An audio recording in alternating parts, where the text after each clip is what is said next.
We are your home theater and AV questions answered. This is AVRant. Want your home theater or AV question answered by Tom and Rob? Send it to question@avrant.com. Welcome to AVRant. I'm Tom Andry, and I'm here with Rob H. Dave. This comes from Twitter. Dave noticed the announcement that Blade Runner is being re-released on Ultra HD Blu-ray with HDR. How can a movie that was shot on film nearly 40 years ago be in HDR? I mean, they can just process the heck out of it, can't they? I mean, can't they just shove it into a computer and then say, let's make it the highlights highlightier and the blacker? Well, I suppose you could fake it like that, but the main thing is that film, actual film, when they film stuff on film, has greater dynamic range inherently than what things were mastered to for the final product. You can get 11 or 12 f-stops out of motion picture film, which is considerably more than the finished product had. So if you go back to the original negatives... If they still have them. But if you do and you rescan them, there genuinely is more dynamic range in the original negative photograph than what was used for the prints that we've been watching all this time. So that is one way to absolutely get 100% genuine HDR. It's not the full 15 or 16 f-stops that a modern digital camera can capture, but it's more than standard dynamic range. It's there for real in the film. Yeah, but the reality is they're probably just going to take like the Blu-ray version they had and just process it. I absolutely believe that. Why would they do what Rob's saying?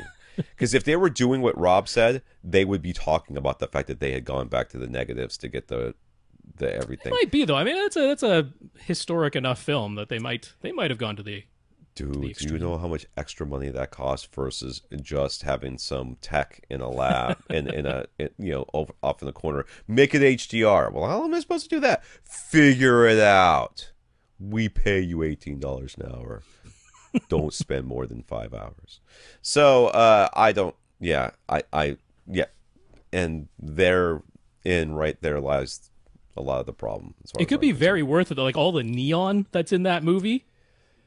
You know, that could be worth remastering. I have such a love-hate relationship with Blade Runner. I love that movie, but I hate watching it.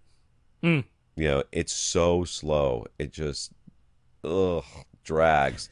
And the parts that are great, and they're so intense and and so interesting.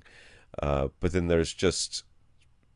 And then the voiceover. I wish they'd never done the voiceover. Well, that's a choice. You know, that was the theatrical version versus the director's cut. I like the director's cut quite a bit, but I do love the movie. For those of you that are right now clawing at your computer screen saying I'm a heathen, I understand where you're coming from, but I've seen that movie so many times, and every time I'm just like, ugh, I love watching this movie, but is it going to end soon? Well, if they can make it look anything close to Ghost in the Shell that I just watched at my parents' place over the weekend in HDR on an OLED TV, that's some spectacular imagery with those neon-looking cities. So they had that red box right now. I want to rent that. I want to see it. Yeah, I want to see it.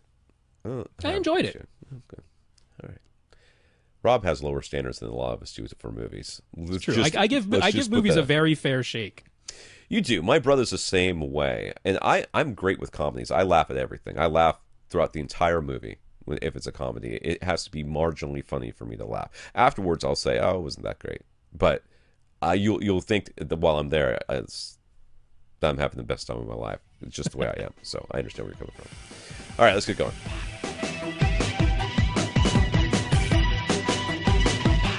Want your question answered? Send it to question@avrant.com.